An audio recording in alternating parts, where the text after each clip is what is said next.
and you are looking live at a Falcon 9 rocket on the launch pad at the Cape Canaveral Air Force Station in Florida. At 6:01 this evening, the aerospace company SpaceX will launch a Dragon cargo spacecraft on a NASA mission to resupply the International Space Station. Good evening and welcome everyone to NASA's Kennedy Space Center for our live coverage of the launch of the 18th resupply mission for SpaceX. I'm your host, Jennifer Wolfinger. We are about 16 minutes away from the planned liftoff of a Falcon 9 rocket from the coast of Florida. The mission? To fly much-needed astronaut supplies and research experiments up to the International Space Station. And we have a team of correspondents across the country helping us cover all the angles of this launch. We will head to the Mission Director Center here on the Space Coast to get updates on the weather and the countdown. And we'll head west to SpaceX headquarters in Hawthorne, California, and check in at Mission Control Houston at Johnson Space Center. We also have a correspondent here with one of the agency's top engineers. But first, here are some quick facts about today's launch. SpaceX transported the Falcon 9 rocket out to the launch pad and lifted it to vertical launch position for the 18th cargo resupply mission to the International Space Station.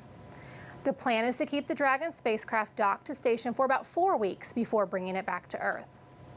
This is the third flight for the Dragon spacecraft and the second time this Falcon booster has been flown. Dragon will deliver more than 5,000 pounds of astronaut supplies and payloads for science research to the orbiting laboratory. Now let's bring in NASA's Daryl Nail, who is in the Mission Director Center, just a few miles away from the launch pad. Daryl? Hey, Jen. Yes, so weather is improving. That was a concern yesterday and the cause of a scrubbed launch and a 24-hour hold. And now here we are back again, trying it again, and we have some weather issues. As you look at this particular angle, you can see that there's a cloud deck off in the distance that is a concern. We just lifted the thick cloud layer rule, which is a constraint that prevents launch in the cases of very thick clouds. But then you look at this angle, and you can see nothing but blue skies as we look out towards the east and the north. So it is a dynamic situation, and that's because we have a cold front that has stalled out over central Florida. I want to show you the radar, and you can see what we mean here. You see all the clouds around, the green and the blue, moving from west to east over Florida. You see where Space Launch Complex 40 is, and that's the spot where we'll be launching the rocket. As you see those clouds moving and that rain moving to the east, it has been dissipating a little. Earlier today, we had issues with disturbed weather and thick clouds, but weather officers just lifted the thick cloud layer rule, and then just about an hour ago, they lifted the disturbed weather rule. So conditions are improving, and that's a good thing. Here's our overall forecast for you. The winds 8 to 12 miles per hour out of the west-northwest, temperature low 80s. Concerns are disturbed weather and thick cloud rule, but we are 50% go because of those lingering conditions around the pad. But as of right now, there's good news. We are go for launch in terms of the weather right now. The launch director not working any other issues with regards to the pad, the rocket, or the spacecraft, and that's good news. So everything's looking go at the moment. We are counting down. They are fueling up the rocket, and we'll have an update for you in just a little bit. So we'll send it back to you in the studio. Jen? Thanks, Daryl, and we'll check back with you a little later. Right now, we are about T-minus 13 minutes and counting. Let's check in with SpaceX headquarters in Hawthorne, California, where the Falcon 9 rocket and Crew Dragon were designed and built. Virgil Kellehessen is joining us from SpaceX's Mission Control Center. Virgil, can you tell us a little bit about Dragon's history and reusability? Sure thing, Jennifer. This mission marks SpaceX's 9th launch of 2019, and today we'll be launching a flight-proven Dragon spacecraft. This launch is also particularly exciting as it will be the first time we've flown Dragon for a third mission. This vehicle visited the International Space Station previously for our CRS-6 mission back in April 2015, and for CRS-13 in December 2017. Both Falcon 9 and Dragon were designed with reflight in mind, so the vehicle hardware is built to support multiple missions with minimal refurbishment in between. As noted, this Dragon has flown twice before, while the booster you see on screen will be launching today has flown once. After stage separation, we'll be bringing it back to land at Landing Zone 1 at Cape Canaveral, so that can be reused on future missions. To provide a little historical background, in 2010, SpaceX became the first private company to send a spacecraft to orbit and return it to Earth. And only 2 years later, Dragon became the first privately developed spacecraft to visit the space station. Our Dragon spacecraft has been flying for nearly 7 years now, and today it is one of the few vehicles that can deliver significant cargo to the ISS, and the only one that can deliver cargo from it. To date, SpaceX has made 19 trips to the ISS, and we're under contract with NASA for a total of 26 of these cargo resupply missions. With that, back to you, Jennifer. Thanks, Virgil. Liftoff of today's rocket from Launch Complex 40 is timed right down to the very second. The reason for this? SpaceX needs to get their cargo spacecraft lined up to rendezvous with the International Space Station. For more on this, let's check in with NASA's Leah Cheshire, who's live at Johnson Space Center in Houston. Leah? Thanks, Jennifer, and welcome to the International Space Station Flight Control Room in Houston. This is a team of flight controllers, and each of them are experts on a specific system aboard the International Space Station. They're being led today by Greg Whitney. We also have 6 astronauts aboard the International Space Station. That's Christina Cook, Alexei Ovchinin, and Nick Hague, who all arrived in March.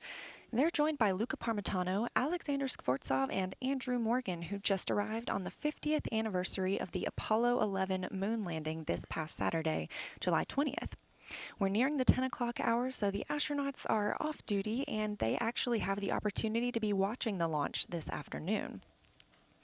Once Dragon launches today, it will arrive at the International Space Station on Saturday morning, July 27th.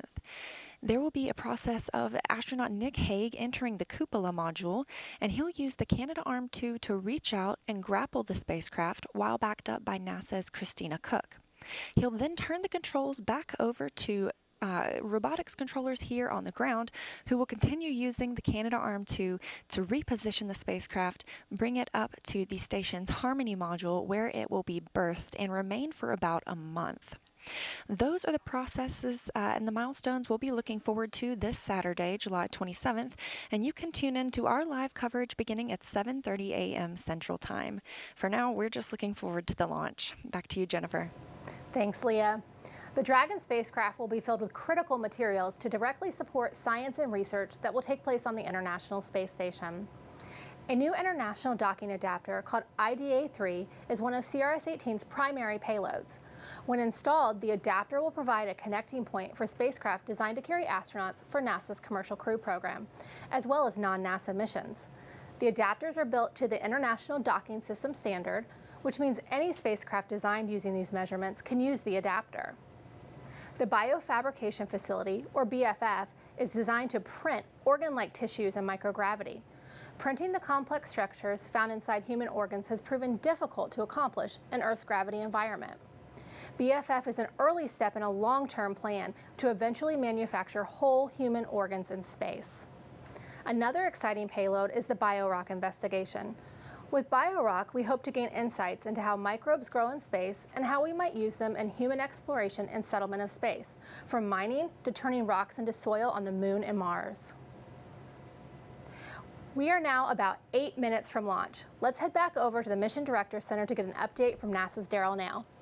All right, Jennifer, that's right. We're here at Hangar AE at the Cape Canaveral Air Force Station, where things are looking good weather-wise. They weren't earlier today. In fact, as you know, we had rain throughout the area that rolled over the spaceport here, but the rain has stopped. You see a patch of blue sky in the previous angle, and right there you see a whole bunch of blue sky. So the weather has been improving as we've gone along today, going from 70% no-go to a 50-50 shot of going. And if you just look at the conditions from some of these cameras, you can clearly see some sunlight shining there on the rocket.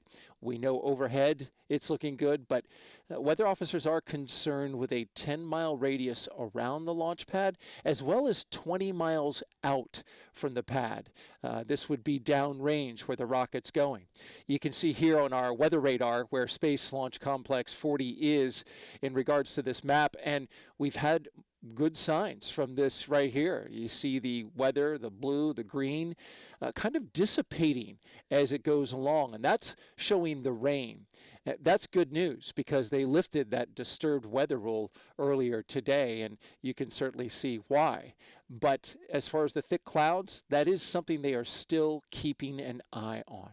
Now, we just heard that they are chilling the engines now as you get a beautiful panorama shot of landing zone 1, where the booster will be coming back to land. And we want to talk a little bit about the rocket and the spacecraft on this particular mission. Right there is the first time the booster came back, the one that's on the pad today, and a beautiful landing. Stuck it right there in the center. That particular booster flew on CRS 17, came back down to land right here in Cape Canaveral against a backdrop of a beautiful ocean here at the Atlantic, and it's just a serene scene all around the pad there as it rocket engines fired to bring it down to a very beautiful landing. And then there's the spacecraft at the top of the rocket, which is also familiar to launch. And there you can see a live look as oxygen, liquid oxygen, is venting off from the sides. A close-up look at the side shows you just how it's been into space. The 2 ISS badges that you see under the letter P in SpaceX, those mark the 2 previous missions that this Dragon has flown on, CRS 13 and CRS 6. No stranger to the International Space Station, both greatly successful missions. And now it is back for a 3rd mission, which marks a record for SpaceX. And then on the right, just underneath the X, you can see the word Apollo 50th. And that was a nice badge that SpaceX put on there to help us commemorate Apollo's 50th anniversary for Apollo 11, which we just wrapped up a week of anniversary events for Apollo 11, the return of Neil Armstrong, Buzz Aldrin, and Michael Collins from space on that historic mission to the moon. In fact, yesterday would mark 50 years to the day that they returned and a splashdown out there in the Pacific Ocean.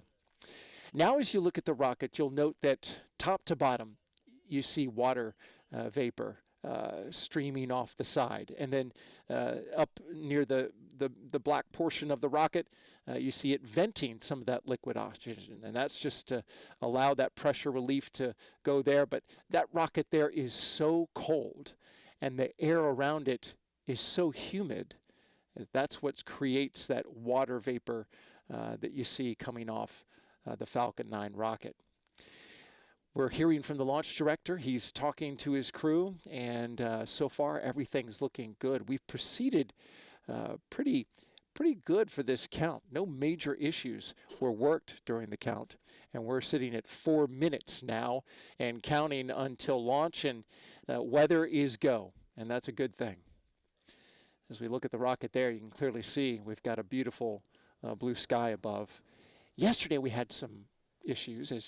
If you followed the launch yesterday, we had 70% no-go.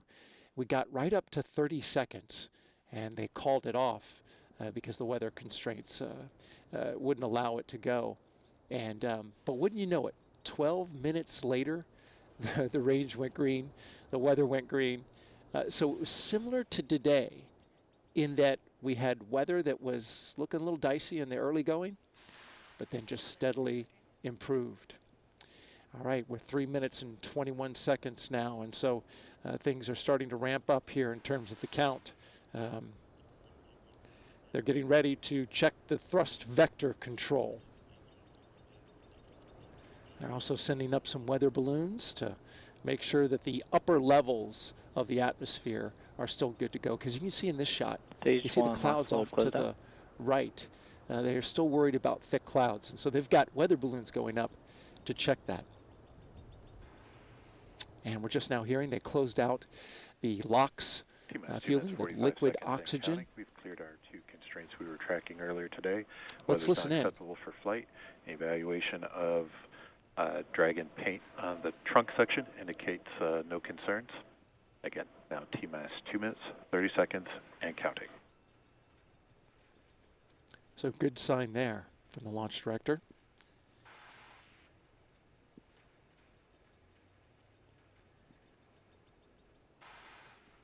In just about 60 seconds, They'll put the Falcon 9 in startup as well as the Dragon spacecraft. And right about the same time, they'll command the flight computer for the final pre-launch checks.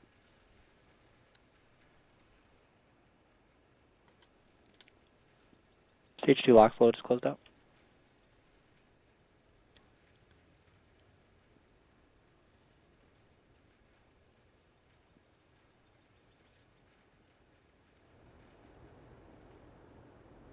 Some beautiful views around the Cape as we are go for launch. In terms of the weather, we're now listening for the launch director to tell us whether they are go for launch from his team. And that's going to happen in just about 45 seconds. You see there all the venting, both on the rocket and on the ground from the liquid oxygen. She's fueled up and ready to go.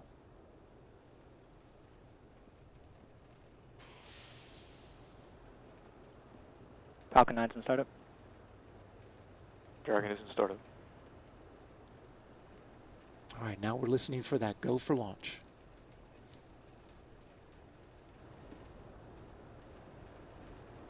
Go for launch. And there it is, the final seconds now.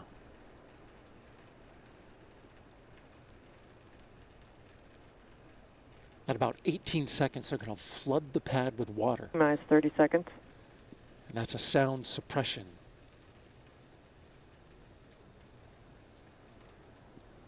Ignition is at 3 seconds. And then they let it go. Minus 15 seconds. 10, And the final seconds 9, now. 8, 7, 6, 5, 4, 3, 2, 1, 0. Ignition. And liftoff of the Falcon 9 rocket and the Dragon spacecraft. On the heels of the 50th anniversary of Apollo 11's return from the moon, we send more science and supplies up to the International Space Station. Launch flight operations. Stage 1 propulsion is nominal.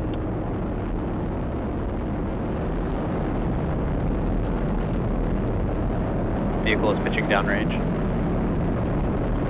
Looking beautiful so far. Great shot from the rocket.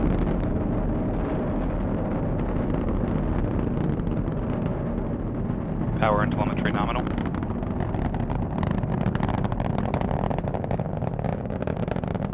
We're approaching max Q, the maximum pressure on the rocket.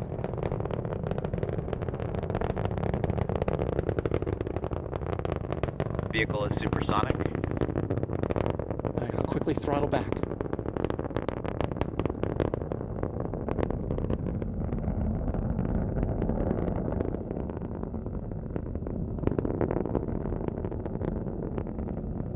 Vehicle is experiencing maximum aerodynamic pressure. MVAC engine chill. So they begin chilling the engine on the second stage to get it ready to go. Beautiful shot there, looking up the tail end of the rocket. And there's the Cape getting smaller and smaller.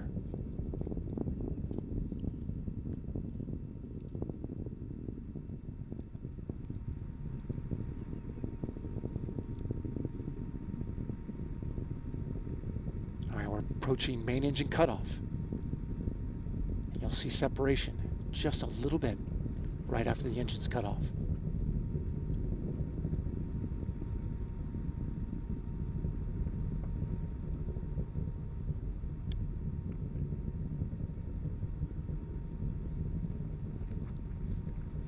And down they go. Eco. There it is. Stage separation confirmed. And there goes the booster, which is coming back to land here at the Cape. MVAC ignition. Stage 1 boost back startup. And there it is. Great shot of that booster coming off as it performs the boost back burn.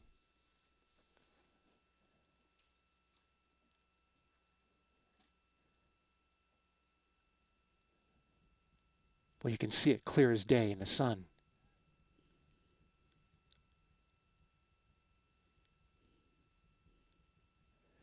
That's the first of 3 burns as that booster gets ready to come back down.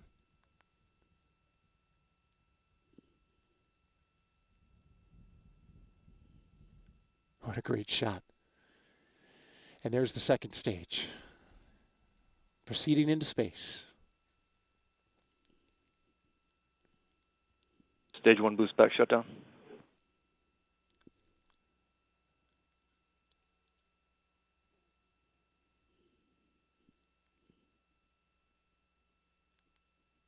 Both vehicles are following nominal trajectories.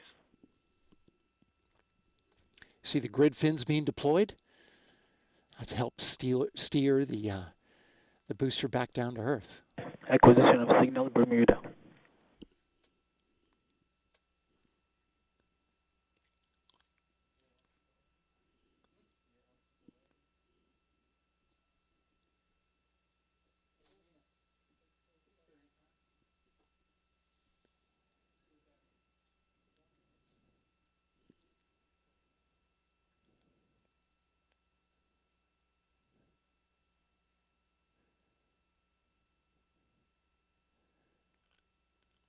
So you can see the little exhaust there that is steering that booster back down. And that from inside the second stage. Still got a shot of that booster coming down. Now it's vertical. That's a great shot.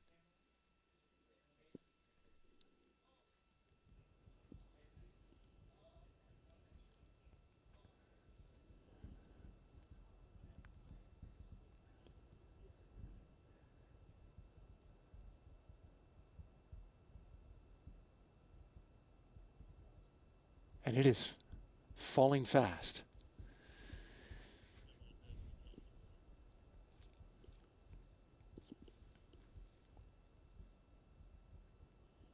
Both vehicles continue to follow nominal trajectories.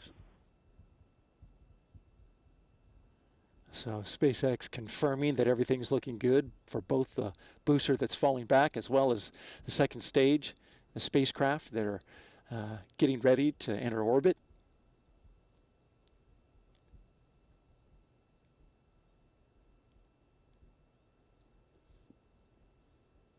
It's hard to keep a track on that booster because it is falling fast.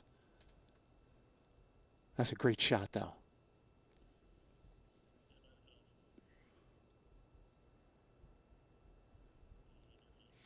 All right. Well, we're going to toss it over to SpaceX and let them take it from here for the landing of the first stage as well as the rest of the mission. Go ahead. Thank you, Daryl. In order to make its way back to our landing zone, the first stage is going to execute a series of 3 burns. The first is a boost back burn, which you've seen earlier, which is meant to slow the rocket down and orient it for re-entry. Shortly after this first burn, as you saw the grid fins deployed, those are the fins located near the top of the first stage, and they're deployed to help guide the rocket during descent. Following the boost back burn, Falcon 9 executes an entry burn, which is coming up shortly. It's to slow itself down before hitting the dense part of the atmosphere. Now last is the landing burn, which happens just before touchdown, providing the booster a soft descent to land. And our 4 landing legs also deploy at this time. You just heard the call out for the stage 1 entry burn. That'll go for about 10 to 15 seconds.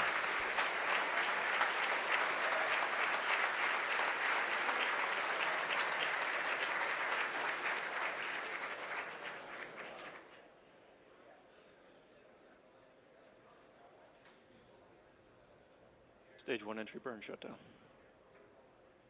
At this point, both the boost back burn and the entry burn have been completed, so we're just waiting on that final landing burn coming up in about 10 to 15 seconds.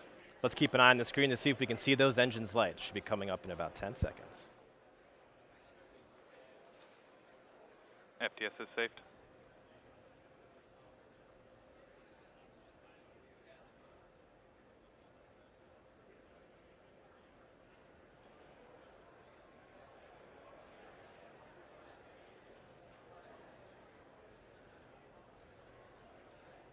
Stage 1 entry transonic.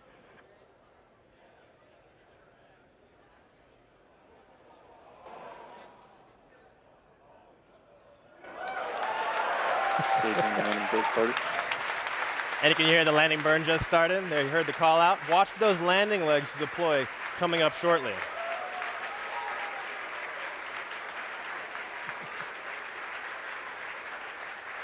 Stage 2 has entered terminal guidance.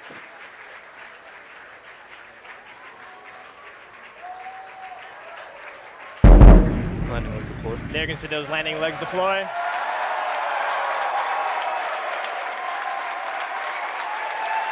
And touchdown of the Falcon 9 at our landing zone 1 in Cape Canaveral. You can hear me.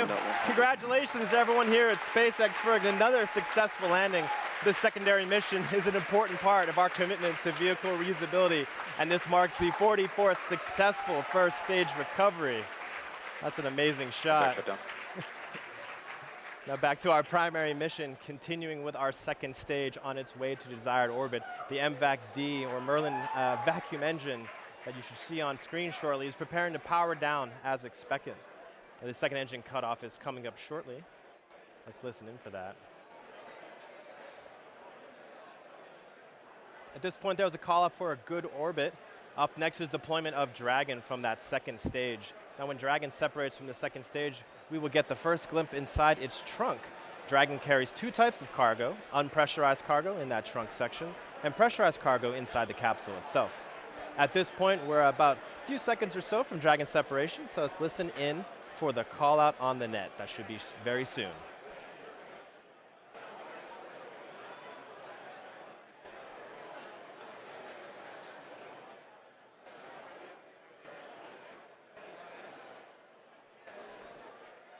Dragon separation confirmed. Acquisition of signal, Newfoundland. This is Dragon CC on countdown 1. Dragon There it is. We've confirmed successful deployment of the Dragon spacecraft. With Dragon deployed, the next major milestone will be deployment of the solar arrays as Dragon makes its way to the International Space Station. That's coming up in just about 2 minutes. Now let's pass it off to Leah Cheshire for a coverage of the solar array deploy. Thanks, Virgil. And wow, that is so exciting to see not only a launch, but an awesome return. And also, we are looking forward to the solar array deploys, the next part of Dragon's mission. So that occurs about 12 minutes after launch. And during the launch, the International Space Station was flying about 254 statute miles over Oman, near the Arabian Sea. So we are going to take just a moment and wait for that confirmation of the solar array deploy.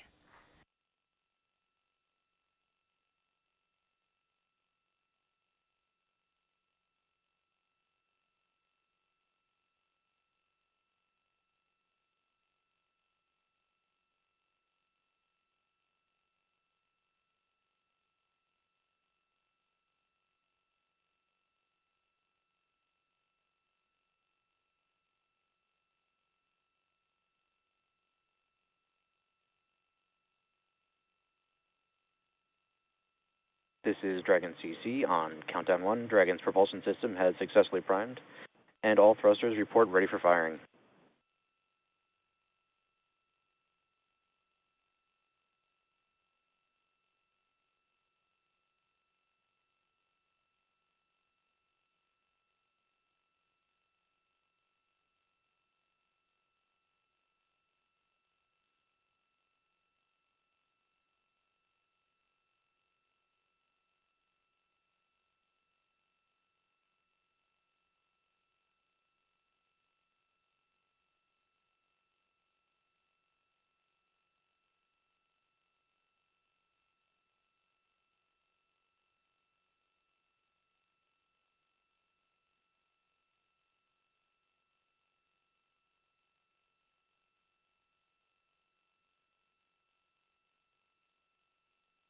This is Dragon CC on countdown 1. Dragon is deploying its solar arrays.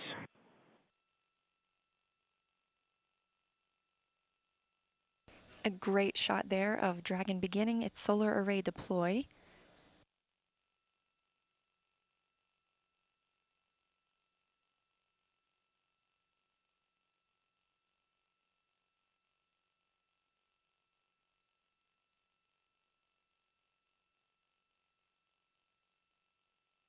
Expected loss of signal in Bermuda.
This And is obviously, Dragon we've got a great view of those solar arrays, and just got the confirmation of successful deployment. So sounds like they are providing power to the Dragon over its 2-day journey to the International Space Station.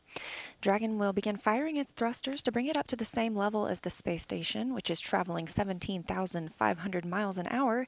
And when it arrives on July 27th, it will be the 5th visiting vehicle on the space station. When it arrives, it has a few checkpoints that it'll meet. So first, it'll come upon the approach ellipsoid. That's an invisible line about 1 kilometer around the station, and that's when the joint operations begin between Mission Control and SpaceX. It'll then move on to a 250-meter hold point where a series of checks will be done on the Dragon, and then cross the 200-meter keep-out sphere. That's another invisible line around the space station. It'll move up to a 30-meter hold point. That's the final hold point for Dragon, and the crews will continue to do some checks on the vehicle to make sure it's ready for capture. It'll be about 10 to 12 meters away when Nick Hague takes the control of the Canadarm2, backed up by Christina Cook, reaches out and grapples the spacecraft. As we mentioned, he will turn those controls over to robotics controllers on the ground who will use the Canadarm2 to maneuver Dragon into a berthing position up at the Harmony module on the International Space Station. The crew will begin to access the cargo over the next month while Dragon remains attached before reloading it with supplies, science that's been conducted on the space station, and sending it back for a safe splashdown. But first, we're just looking forward to Dragon arrival, so after that successful solar array deploy, and now you know what's coming up next, you can join us for the live coverage on Saturday morning at 7:30 a.m. Central Time. With all of that, thank you, Jennifer, and back to you at Kennedy Space Center. Thanks, Leah.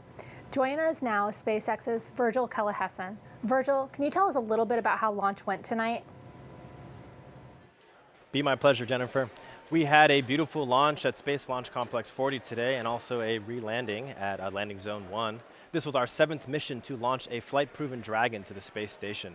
I can confirm Dragon is in good orbit, as we saw. The solar array is deployed on time, and the GNC bay door opening should be underway shortly. Dragon is on its way to the International Space Station, on track for capture on Saturday morning at approximately 10 a.m. Eastern Daylight Time. After berthing, the astronauts aboard the ISS will unload those 5,500 pounds of crew supplies and payloads. Then Dragon will return to Earth after approximately 1 month stay at the orbiting laboratory. All around, it's been a successful mission so far. And with that, I want to thank you, NASA, the Air Force, the FAA, and all of our customers for their support and hard work to ensure today's launch was a success. Back to you, Jennifer. Thanks, Virgil. Along with all the supplies and equipment for the astronauts aboard the space station, there's also a tremendous amount of science on this mission. Here's a look at those investigations.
Dragon is on its way to the space station with plenty of science on board for Expedition 60 and beyond.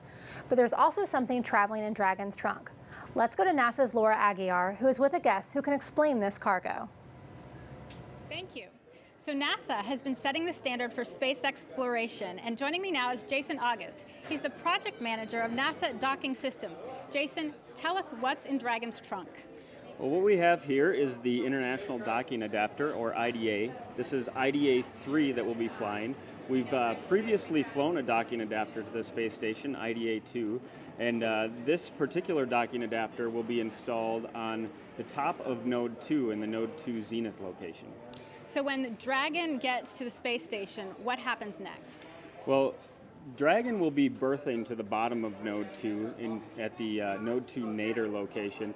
And what will happen is the SSRMS, or the robotic arm, with the SPDM, or the Special Purpose Dexterous Manipulator, will actually grapple the IDA and extract that from the trunk. Once it's extracted, it will maneuver to a position where it can thread the needle between the GEM module and the PMM and go all the way to the top of the space station at the Node 2 Zenith location, and then it will interface the IDA with the pressurized mating adapter, PMA3. Okay, so why do we have two adapters? Well, we need two adapters because we're going to have more than one docked visiting vehicle at the space station at any given time. We're going to have two commercial providers that will be ferrying crew to and from the space station. That's SpaceX and Boeing. And we will also have future cargo missions visiting that will dock to the space station as well. So with all of that traffic, we can't handle that with just one port, so we need two docking ports. Well, Jason, thank you very much. It seems like we have something to look forward to on this mission. Back to you. The International Space Station U.S. National Laboratory is sponsoring more than 50 experiments that just launched today. Here's a closer look at that research. Investigations sponsored by the International Space Station U.S. National Laboratory are primed for launch on SpaceX's 18th Commercial Resupply Services mission to the orbiting laboratory. When we say that this launch is packed with research, we mean it. This launch has more payloads than we have ever sent on a single mission. Private sector companies, academic researchers, STEM projects, life and physical sciences, all on this mission. So let's get an idea about some of the payloads that are launching on SpaceX CRS-18. The Goodyear Tire and Rubber Company is sending what they hope is the first of many investigations to the ISS National Lab. This initial experiment will evaluate the formation of silica particles in microgravity.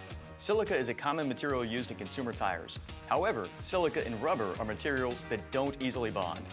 Can the microgravity environment of the space station allow Goodyear to find silica morphologies not possible on Earth? If so, this could lead to improvements in fuel efficiency and other performance factors in consumer tires. The space station is an ever-evolving research platform, and NASA and the ISS National Lab are constantly sponsoring new facilities on the orbiting laboratory to increase the capacity for innovative research. This launch, America's first automated bioprinter for use in space, will make its way to station. Developed by TechShot, this bioprinter will initially seek to print cardiac-like tissue. The printed tissues will remain on station until they are strong enough for the return trip to be analyzed on Earth. While the ability to manufacture human organs is likely many years away, this bioprinter could lead to unique methods of industrial biomedicine and microgravity to develop materials for patient care on Earth. Part of the role of the ISS National Lab is to inspire and educate the next generation. And what better way to do that than by forming fun and exciting collaborations with unique partners? Not many young students understand the term non-Newtonian fluidics in a microgravity environment. However, just about every young student is familiar with Nickelodeon and its iconic slime. So on this mission, Nickelodeon Slime in Space will make its way to station for a variety of demonstrations to educate students on the basic concepts of fluid flow and microgravity paired with normal gravity conditions on Earth. So there you have it.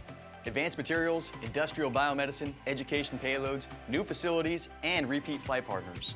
This mission represents the demand that continues to build as more researchers and companies recognize the unique potential for sustained R&D in microgravity. To learn more about all ISS National Lab sponsored payloads on this mission and how to become part of the space station research community, visit issnationallab.org.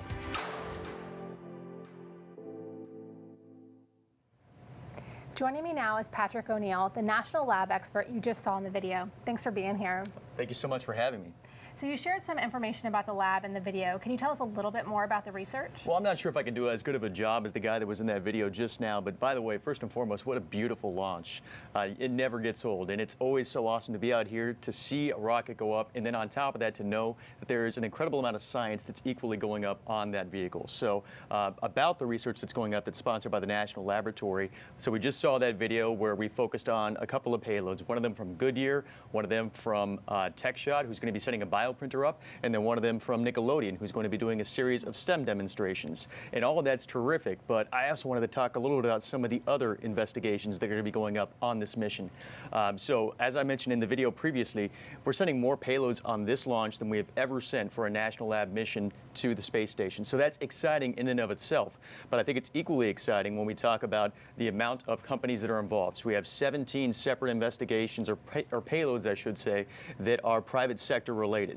So that's, first of all, that shows that there is a continuous demand for commercial researchers, private sector utilization of the space station. And then on top of that, you know, the types of people that are using it. So we're looking at big pharmaceutical companies. So AstraZeneca, for instance, they are part of this mission, and this is actually their second mission to the space station, which is something that is also a very exciting trend, because it's not just having one experiment, but the fact that companies are doing multiple investigations and iterating on the science that they're doing. It demonstrates that they see the value of leveraging this orbiting platform. Again, we mentioned AstraZeneca. We also have other smaller pharmaceutical companies that are looking to use the space station as a way of enhancing their business models. But then outside of some of these commercial companies, we have nonprofit entities. So we have the National Stem Cell Foundation, which is looking at an investigation dedicated towards Parkinson's disease and multiple sclerosis.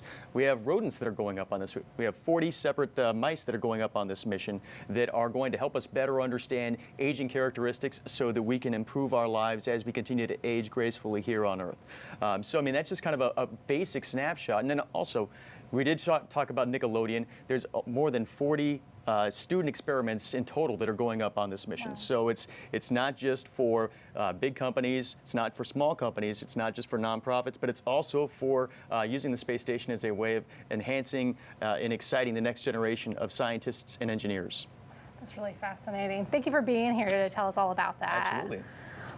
Now we're going to go back to NASA's Daryl Nail, who has a special guest. Daryl? Thanks, Jen. That's right. We're here with Bill Spetch. He is the Deputy Manager of the International Space Station Transportation Integration Office at NASA. Bill, thank you for joining us after the launch. No problem. It looks like a beauty from where we were watching it. You're obviously watching in a very official capacity. What's the official word from you? Oh, no, it was a great launch. We were really happy to see the weather clear out the way it did. It was a little bit touch and go after yesterday, and continuing to watch the forecast as we went, but the clouds cleared out, and we got to see a great launch. Yeah, it was 70% no-go yesterday. Got all the way up to the 6:24 launch point and had weather delays, so couldn't do it. But then 12 minutes later, it cleared. Yeah, yes. It could have launched. Today, same setup, 70%, but then the weather started to clear. Just in time, about an hour, all those weather constraints lifted, and it hit right on time at 6:01, right when you needed to. Yep, absolutely. You know, it's an instantaneous launch window to get to ISS for this, and so they have to hit that time frame, and that's why we couldn't go yesterday with the weather the way it was, even though it cleared out so quickly afterwards. You got to go right on time to catch up with the space station the way you need to. Did you watch the launch live outside, or did you watch it on the monitors? So we were over at the SpaceX Launch Control Center, and we were watching it. We ran outside to go watch it because you got to take a look at it outside. You don't really get the effect when you're in the building watching it on the monitors. Yeah, it was just a beautiful launch all the way from start to finish. It seemed to us. How about that landing? Man, it's impressive every time you see it, and. It was great to see this one land successfully, and because we flew this booster on our previous mission, and so this has been one that we've used before, and we'll probably use again. And the Dragon flying for the third time now to the International Space Station. Your thoughts on the 5,000 pounds of supplies and science that are going up? There's dozens of new investigations going up on this flight. I can't wait for it to get up there and for them to get started on it. A couple of really interesting ones that caught my eye as I was looking through it. They're looking at a space moss experiment, looking at growing moss in space and seeing how it develops differently than it does down here on Earth. And obviously that has applications as you look forward to exploring other planets and how did things grow. Another one that caught my eye, which is another one for terrestrial use, Goodyear Tire actually has an investigation going up on this one, looking at silica fillers, and that can improve tire performance, improve gas mileage, and improve efficiency for our vehicles, and help us out here on the ground. And it bursts with the space station on Saturday. And Saturday morning, yes. They'll unload everything into the International Space Station. Your thoughts going forward, there is an international docking adapter that's also going up. It's berthing now with the current docking adapter. It's the same adapter, but now you'll have 2 places where the cargo spacecraft can dock? Well, so this vehicle goes to the bottom port, the nadir port of the Harmony node, which is it's a berthing mechanism in this case of this vehicle. The docking mechanism the docking adapter that we're bringing up will actually go on the top, and matches the one that we have on the forward of the space station that we docked the SpaceX Demo 1 mission to. And so this will enable us to now have 2 docked vehicles to the U.S. side of the station at the same time, allowing us to do crew handovers more efficiently and allowing them to talk to each other as they're exchanging things that are going on for one crew that's coming up and the crew that's leaving, to help really familiarize them with the vehicle and everything that's going on in the current status, live, face-to-face. And how are you feeling after this launch? Oh, it feels great. It feels really good. This is the 18th one for SpaceX under the CRS contract. We've got a couple more left with them under CRS 1, and then it's on to our CRS 2 missions. So it's great. We're really happy to get it going and look forward to getting it captured on Saturday morning. Bill Spetch, thank you for joining us. Appreciate No problem. it. Appreciate it. That's going to wrap it up for us here at Hangar AE. We'll toss it back to Jen in the studio.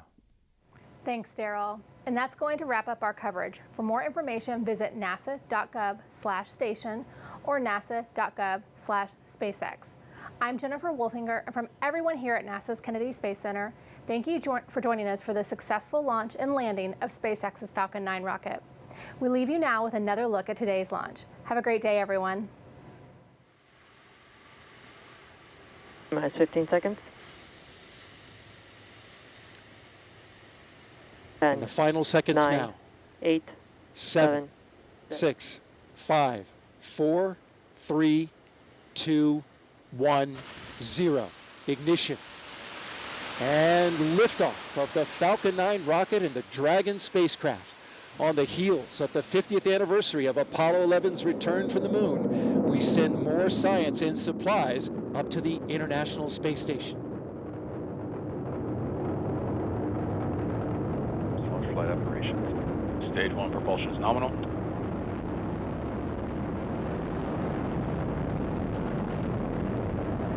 Vehicle is pitching downrange. Looking beautiful so far. Great shot from the